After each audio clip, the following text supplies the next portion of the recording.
ঘন বর্ষাবনের ভেতরে ভোরের কুয়াশা ধীরে ধীরে মিলিয়ে যাচ্ছে। চারপাশে শুধু পাখির ডাক আর পাতার শব্দ। এই জঙ্গলের মাঝেই তৈরি হবে একটি ছোট বাঁশের কেবিন, উঁচু মেঝে আর মজবুত ছাদসহ। সে ধারালো দা দিয়ে মোটা বাঁশ কাটতে শুরু করে। একের পর এক সোজা শক্ত বাঁশ মাটিতে জমা হয়। কাটা বাঁশগুলো পরিষ্কার করে সমান দৈর্ঘ্যে তৈরি করা হয়। প্রথমে উঁচু খুঁটি বসিয়ে মাটির ওপরে একটি রেজড ফ্লোর তৈরি করা হয়। বাঁশের ফ্রেম শক্ত করে বাঁধা হয় লতা ও দড়ি দিয়ে। ধীরে ধীরে কাঠামো দাঁড়িয়ে যায়, একটি মজবুত ভিত্তি। এরপর বড় বড় সবুজ পাতা দিয়ে ছাদ বানানো হয়।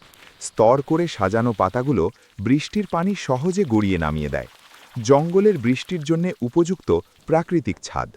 ভেতরে ছোট একটি রান্নার জায়গা তৈরি হয়। বাঁশের দেওয়ালের পাশে একটি ছোট চুলা বানানো হয় পাথর দিয়ে। অন্য পাশে বাঁশ ও শুকনো পাতার তৈরি একটি সহজ বিছানা সাজানো হয়।